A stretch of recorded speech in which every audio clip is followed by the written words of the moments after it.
La idea precisamente del trabajo es como tratar de ir explorando, y es la idea de este trabajo, ir explorando el tema de la identidad. En general, ver la bioantropología como un acercamiento hacia las identidades de las poblaciones, no necesariamente del pasado, sino que también del presente. Y en ese sentido también hemos visto avances, por ejemplo, con el trabajo de la profesora Greta, con respecto al deporte y el trabajo de la mujer y el trabajo deportivo. Entonces, en este caso también yo lo quiero explorar hacia las poblaciones del pasado. Ya esa es la idea, es como acercarse desde la bioantropología a los estudios de la identidad, y por supuesto, como todo ejercicio científico, va a tener alcances y va a tener limitaciones. Entonces la idea es que ojalá entre nosotros también podamos discutir, debatir con respecto a esos alcances y limitaciones. Siéntanse libres de opinar lo que se les ocurra al respecto, ¿ya? Ok, entonces el objetivo de la presentación sería plantear esta visión que, como les digo, está en un proceso de construcción sobre el estudio bioarqueológico de la identidad, en general de la identidad, pero en este caso más específico de la identidad de género. ¿Cómo podemos vislumbrarla? ¿Podemos realmente hacerlo o no podemos hacerlo? Ya a partir del registro esqueletal en conjunto, ¿cierto?, con el contexto arqueológico en el cual se encuentran estos sujetos, ¿cierto?, dentro de un espacio específico y un momento específico, ¿ya? Que son enterrados sucesivamente en un cementerio, ¿ya? Por otro lado, dar a conocer su aplicación, en este caso particular, utilizando ciertas metodologías y debatir sobre las limitaciones de esta perspectiva. Vamos a partir con una primera reflexión sobre la bioarqueología de la identidad, básicamente como una especie de motivación, ¿ya? La idea es que nosotros, los seres humanos, estamos constantemente generando o vamos teniendo, ¿cierto? Tenemos una identidad que por un lado es social, o sea, compartida por el resto del grupo y que se refleja en nuestro cuerpo. Y por lo tanto, para nosotros como quienes estamos interesados en antropología biológica, podría ser un foco de interés estudiar el cuerpo y en su contexto para poder entender esta asociación entre identidad y cuerpo. Los primeros investigadores que trabajan sobre temas de bioarqueología de la identidad son Naxon y Stoyanovsky. Partieron con un libro que en este caso son los editores de este libro, pero hay varios investigadores también involucrados, como Jane Baextra, quienes fueron los primeros en generalizar su estudio y generar unas bases, por así decirlo, para, en general, el estudio de la identidad de género, el estudio de la identidad etaria y también el estudio de la identidad étnica. Por lo tanto, no solamente tenemos que pensar que la identidad es solamente de género, sino que puede abarcar diferentes esferas. Por otro lado, tenemos el estudio de la arqueología de la identidad, que también ha sido estudiada hace bastante tiempo atrás y de alguna manera siempre se está reflejando en el registro arqueológico, y desde ya incluso la arqueología procesual e incluso en estudios anteriores de alguna manera se vislumbraba, a lo mejor quizás no de una manera tan generalizada, ¿ya? La percepción de la identidad de los sujetos enterrados, por ejemplo, en diferentes contextos arqueológicos, a partir de sus ajuares y de su corporalidad. En ese sentido, Fischer y Lorenz dice que dado que la construcción de la identidad es constitutiva en las prácticas cotidianas, y eso es importante, la representación y manipulación de nuestro cuerpo, o sea, como nosotros mismos manipulamos nuestro cuerpo, es la forma más visual de construir identidad. O sea, nuestra manera de ejercer esta manipulación de nuestro cuerpo de alguna manera en asociación o en debate con nuestra sociedad es una forma de construir esta identidad. Desde un punto de vista arqueológico, entonces, el vestuario, la ornamentación, así también las modificaciones corporales, posturas, gestos, representaciones, podrían poner esta piel social. Nosotros entonces nos vestimos de una piel social y nos sirve como buen punto de interacción entre la antropología biológica y la arqueología para poder entender las sociedades del pasado. Sin embargo, desde la funebria, y por eso yo presento el caso, no sé si ubican a este individuo, bueno, a lo mejor desde un punto de vista más, la momia quizás no la reconocen, pero ¿lo ubican o no? Portales, ¿cierto? Ya, yo presento el caso de Portales porque precisamente como en la funebria, el cuerpo también y en su contexto pueden ser manipulados. Y es un caso súper interesante, el caso de Diego Portales, que tuvimos la oportunidad de excavarlo con Pilar Rivas y un equipo de arqueólogos que estuvimos trabajando en la construcción de la cripta de la Catedral de Santiago hace como varios años atrás. Entonces, la idea es que también el cuerpo en la funebria puede ser manipulado para esconder, para exacerbar o distorsionar las identidades de los individuos. Y es uno de los problemas que nosotros tenemos, nos enfrentamos en la arqueología. O sea, cómo el resto material interactúa con el cuerpo en la funerario puede de alguna manera enmascarar o exacerbar o de alguna manera manipular el cuerpo. En el caso de Diego Portales es súper claro, ¿ya? Porque Diego Portales, no sé si esa es como la figura, todos son retratos de todos modos en esa época, pero Diego Portales era un estanquero, ¿cierto?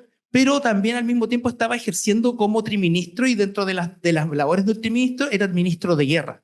Sin embargo, él, en su identidad, ¿ya? Y eso uno lo puede ver a partir de las cartas que escribe, él rechaza la idea de ser ministro de guerra, ¿ya?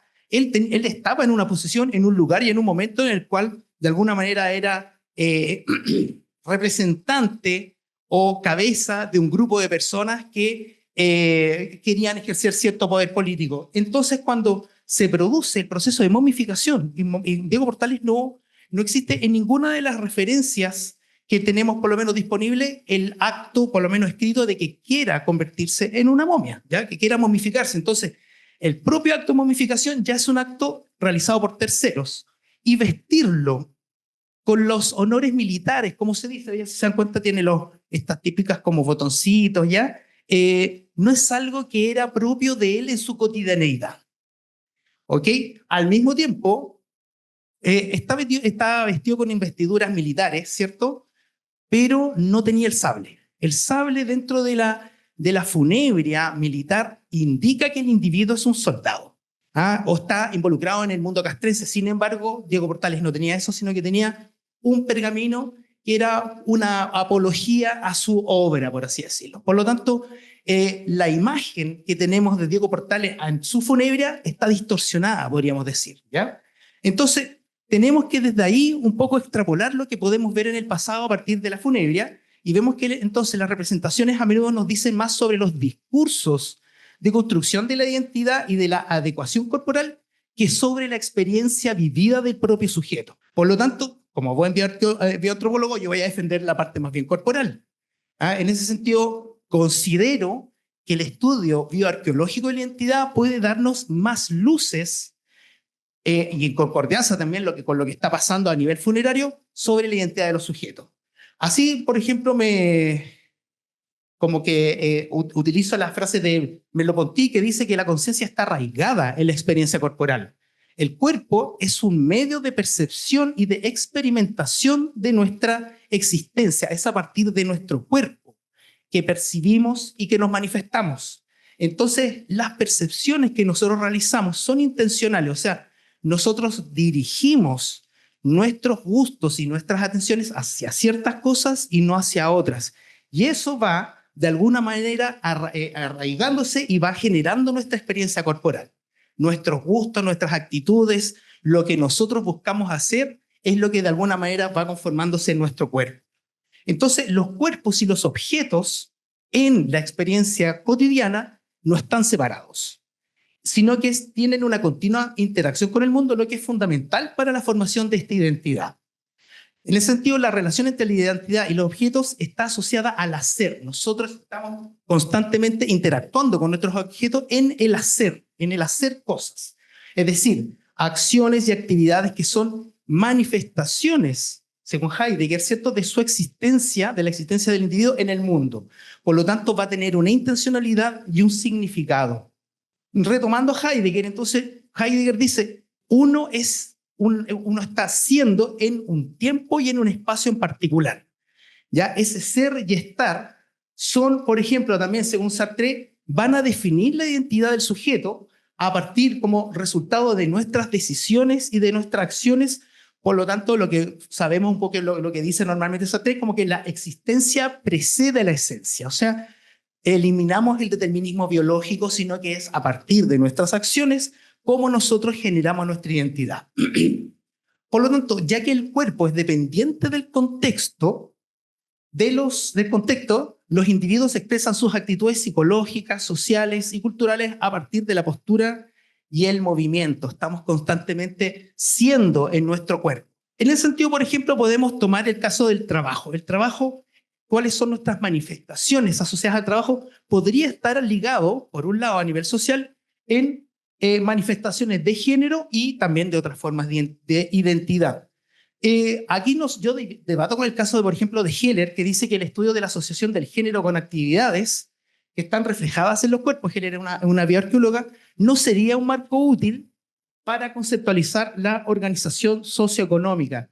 Sin embargo, yo considero que el no tomarlo en cuenta va a limitar el entendimiento y la interpretación de la interacción de los sujetos y de los objetos en el contexto arqueológico y restringe nuestra interpretación arqueológica. O sea, el eliminar esta variable, por así decirlo, la variable género, sabiendo que, por lo menos dentro de la antropología biológica, nosotros la vemos como dicotómica, pero no necesariamente se manifiesta de esa manera, ¿cierto? Por lo menos podría ser un buen punto de partida para poder entender cómo se manifiesta el cuerpo en estas sociedades del pasado.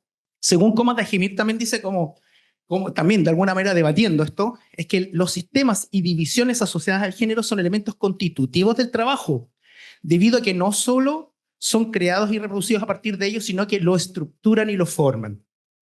Entonces, el trabajo estaría intrínsecamente ligado a varias formas de desigualdad, no necesariamente ya que estaría solo a la identidad, sino que también a la desigualdad. Por lo tanto, tenemos de alguna manera una oportunidad de poder verlo a partir del cuerpo, ¿ya? Lo que recalca la relación dialéctica entre trabajo y género, en donde la desigualdad entre los géneros llega a ser un factor organizador en la producción de las relaciones y la división del trabajo. Su estudio entonces en arqueología nos podría ayudar a entender las desigualdades dentro de los sistemas sociales. ¿Ya? Desde ahí yo me acerco desde el trabajo al movimiento humano, ¿ya? Entonces, nosotros en antropología biológica, como bien sabemos, estudiantes y profesores, ¿cierto? En general, la antropología estudia el movimiento humano desde una perspectiva biológica, desde una perspectiva material, social y cultural, ¿ya? Y los individuos expresan sus actitudes mediante posturas, movimientos, los cuales están influidos por su cultura. Las experiencias y las relaciones sociales afectan a los individuos desde la infancia, los cuales podemos en algún momento reforzarlo en la adultez o pues, estar en contra de esto, ¿ya? Pero de todos modos se embeben y se sedimentan biológicamente en nuestro cuerpo y afectan a nuestra vida posterior. Según Ingold, por ejemplo, estas expresiones se van encarnando en el cuerpo, en su neurología, en su musculatura y en su anatomía. Y por lo tanto son actividades que se aprenden y van determinando gestos, técnicas y habilidades. Desde esa perspectiva, mira, se salió malo el GIF de arriba, ¿ya? Vamos a observar, nosotros en antropología biológica trabajamos mucho con los huesos humanos, ¿cierto? Y una de las cosas que nosotros estudiamos mucho es la adaptación funcional del hueso. ¿Qué significa eso? Nuestros tejidos óseos se van remodelando en función de las fuerzas ejercidas que se realizan sobre este. ¿Ya? Una ley es la ley de Wolff, muy antigua, y está basada, ¿cierto?, en esta repetición de comportamientos posturales específicos, los cuales van formando hábitos posturales, los cuales se influencian por nuestra experiencia y nuestra edad. O sea, mientras más somos expertos en realizar una tarea, nuestro cuerpo se empieza a modelar de una manera cada vez más normatizada. Ya el que es el maestro, por ejemplo, de algún tipo de trabajo en particular, una persona que es experta en alguna cosa en particular, luego de hacer una serie de cadenas de movimientos que muchas veces son imprecisos, con el tiempo empieza a volverlos cada vez más precisos y empieza a tener mucho más experiencia sobre su corporalidad con respecto a los objetos, ¿ya? Entonces, estos hábitos posturales van a involucrar una cadena de movimientos impulsados por contracciones musculares, ¿cierto? Y los cuales van a modificar nuestras inserciones musculares, las que llamamos éntesis, a través de dos cosas: la robustez, o sea, va a crecer el hueso, y también la entesopatía, o sea, cómo se va traumatizando esa unión entre el hueso y el músculo. ¿Ya? Aquí les quería mostrar el caso de, arriba era una persona que está haciendo fragua de metales, y abajo por lo menos se ve un poquito el trabajo fino, ¿cierto?, de realizar, por ejemplo, actividades textiles. Entonces, teniendo en cuenta esta visión, ¿ya? Y basado con este marco teórico, me acerco, ¿cierto? Gracias al trabajo realizado e impulsado por Paola, ¿cierto? De las colecciones del Olivar, en donde trabajamos un gran equipo de bioantropólogos, me acerco por lo menos a vislumbrar cómo se podrían ver estos individuos a partir de estas inserciones musculares, ¿ya? Tenemos un total de 54 individuos femeninos, 71 individuos masculinos. Los individuos indeterminados no participaron, se podría decir, en este trabajo. Solamente quise ver cómo se veían cada uno de ellos, ya cada uno de estos dos géneros, perdón, cada una de estas dos estimaciones del sexo, individuos estimados de su sexo a partir del dimorfismo sexual y ver cuán diferentes eran con respecto a la cadena de éntesis y cómo se asocian entre ellas. ¿Ya? Ese es el trabajo que puede realizar.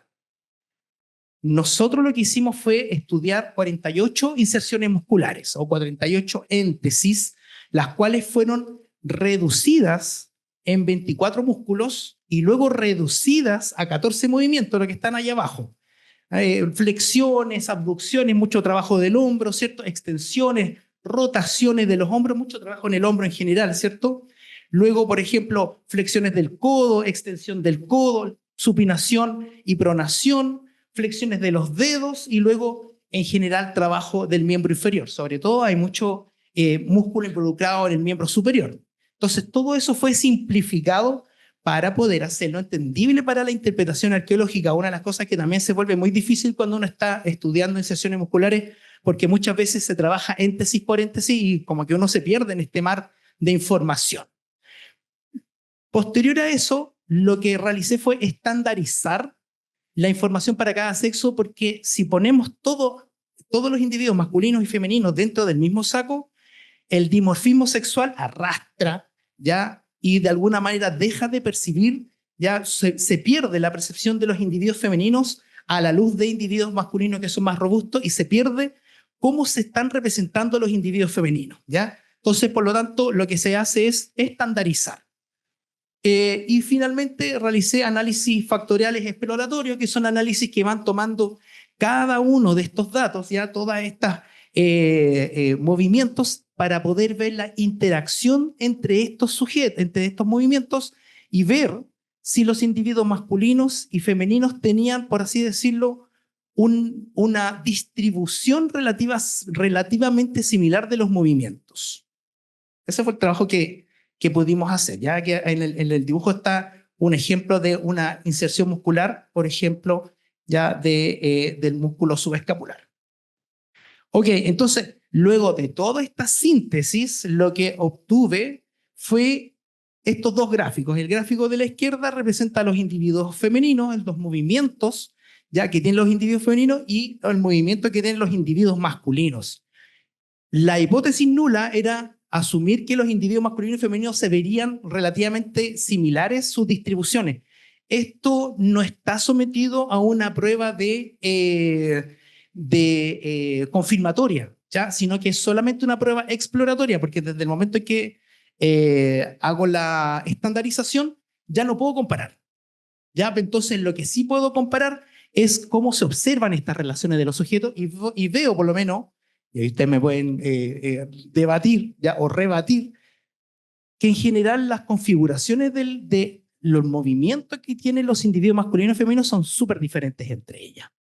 Vemos en general que los individuos femeninos, y eso es lo que más me llamó la atención, y lo que más defiendo, por así decirlo, es que los movimientos del miembro superior, flexión del codo, superposición de la muñeca, abducción del hombro, mano, hombro, ya se me cuela de repente la flexión del muslo, pero en general los movimientos del miembro superior están todas muy congregadas entre ellas. Estamos hablando de 50 individuos femeninos, ¿ya? Entonces, a diferencia de los individuos masculinos, sus movimientos se ven en general muy dispersos entre ellos. Hay mucha dispersión. ¿Qué es lo que a mí me está eso como interpretando? ¿Ya? ¿Cuál es la interpretación que estoy dándole a eso? Es que en general los individuos femeninos, porque en este caso son todos los individuos femeninos que van teniendo esta configuración, a nivel del miembro superior, tienen una muy alta homogeneidad.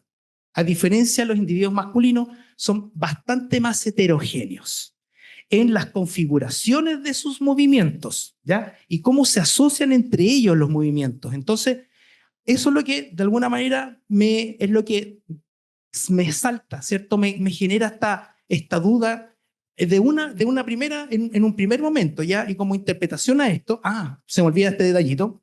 Estos son los resultados que también el colega Ariel Pacheco presenta en sus resultados dentro del informe de esta misma colección, ya que es también lo que íbamos a presentar en el Congreso, y vemos que en general los individuos masculinos van a presentar mayores frecuencias de traumas, de fracturas agudas en general. Ya en traumas estamos uniendo las fracturas agudas y los microtraumas, en general traumas que suceden en el pie, y también una mayor frecuencia de exostosis. En general los individuos masculinos entonces van a tener más trauma, significativamente, por eso les pongo el asterisco, y las exostosis del meato acústico externo, que es una especie de indicador de actividad marina, ¿cierto?, en comparación con el individuo femenino.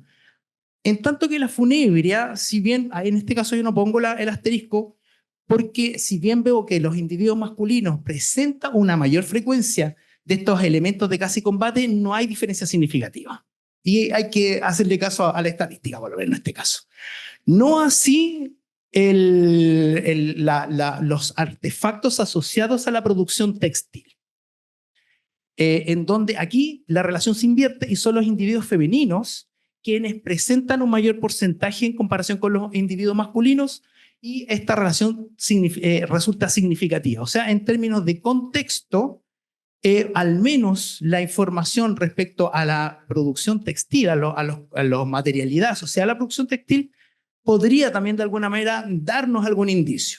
A diferencia, por ejemplo, otros datos como la orientación de los sujetos, ya con respecto a las coordenadas norte-sur. Esto es lo que estamos viendo de 0 a 360, es la orientación con respecto a norte-sur, ¿cierto? No habría diferencia significativa. O sea, en general todos se orientan de una manera relativamente similar.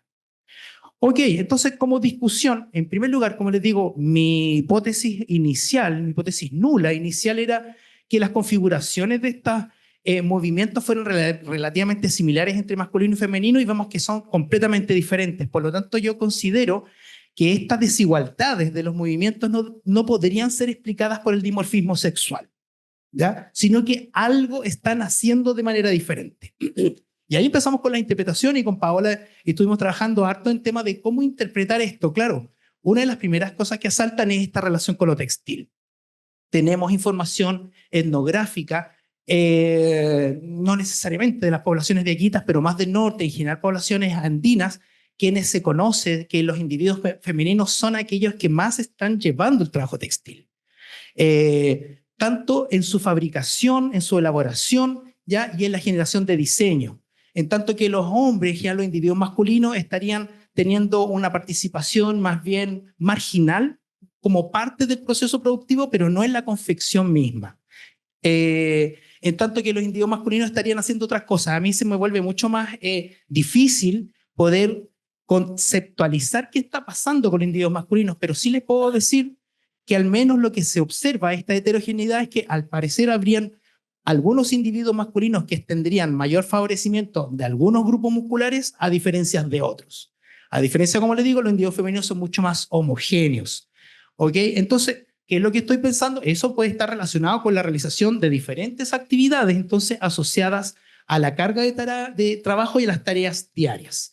Por otro lado, ¿cierto?, las patologías traumáticas y la exostosis estarían reforzando este riesgo diferencial de exposición asociada al sexo, en tanto que la ajuar, por lo menos respecto a la producción textil, podríamos sumirlo en una primera instancia como una especie de performance ritual deliberado, o sea, durante el proceso del enterramiento, ¿cierto?, que va entrelazando la identidad de los individuos femeninos con la producción textil, ¿ya? Y como le digo, esto tiene antecedentes históricos. Tenemos aquellos telares de patio, ¿cierto?, en las poblaciones de Yaquitas que siguen realizándose etnográficamente, y que de alguna manera estaría reforzando que los individuos femeninos son aquellos que transportan la información de la cultura respecto a la producción textil en el mundo andino, y en este caso particular en el mundo de Yaquita.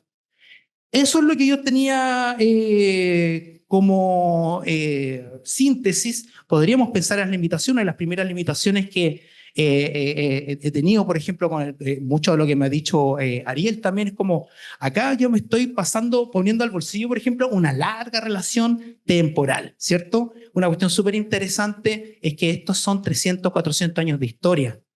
Por lo tanto, es algo que yo no estoy considerando en este trabajo. Entonces, a lo mejor ahí hay algo que hay que seguir avanzando, por lo menos desde un punto de vista temporal. Yo por lo menos no observo diferencias, por ejemplo, significativas entre estas configuraciones, ¿ya? Pero es algo que a lo mejor requiere más trabajo. Eso en general como para darle pie al debate y al comentario de Paola, que agradecería, ¿cierto? Todo tipo de aporte. Bueno, buenas tardes a todos y muchas gracias a Rodrigo por invitarme a este diálogo tan necesario. Lo impresionante del olivar es, como decía Rodrigo, la larga extensión temporal, que estamos hablando aproximadamente de unos 5 siglos, y además la variabilidad interna y el hecho de que se logró una enorme cantidad de información, tanto desde el tema arqueológico como bioantropológico e incluso genético. Entonces, en ese sentido, yo creo que son muy valiosas estas tendencias que está observando Rodrigo, en el sentido de que a nivel de inserciones musculares, ¿no es cierto?, habría más homogeneidad entre los hombres, o sea, perdón, en las mujeres y diversidad en los hombres, pero hay que situarlo. Yo creo que todos estos resultados no podemos avanzar, digamos, sin considerar esta enorme diversidad y riqueza de la información. Por ejemplo, tenemos ya claro de que hay una coexistencia en el sitio de al menos 2 siglos entre los grupos o comunidades que hemos llamado ánimas, ¿no es cierto?, que se entierran con camelios articulados, y los dieguitas propiamente tales, que son los que conocemos en la literatura, que no se entierran con camelio y que sus vasijas son de estilo dieguita. Sin embargo, a nivel genético, ellos están emparentados incluso en primer grado. Y además hay otra parte de la población que no tiene ni alfarería ánimas ni alfarería dieguita, entonces son como difícilmente catalogables dentro de alguno de estos dos grupos. ¿A qué voy yo? Y pienso que la mirada se va a enriquecer mucho más en la medida en que vayamos percibiendo esta diversidad. Cómo es la alimentación en cada uno de estos grupos, qué se sabe a través del tiempo, las patologías, ¿no es cierto?, que también es un tema bastante importante, y que también, por ejemplo, podemos ver diversidad si nos metemos dentro de los, entre comillas, géneros, ¿no es cierto? Hay variaciones, o sea, hay, por ejemplo, mujeres más gráciles, mujeres menos gráciles, hay también todo este tema, digamos, con su ajuar funerario, hay bastante diversidad. O sea, si bien la textilería es una actividad económica importante dentro de las mujeres, también la única persona que puede ser asociada a la manufactura alfarera es mujer. Y también hay niños que tienen, por ejemplo, puntas de flecha, entonces ahí uno empieza a caerse un poco el argumento de que los hombres son los que están ligados a puntas de flecha. En fin, hay que hacer una mirada exhaustiva de toda esta enorme información contextual que se tiene, y además de antropología física.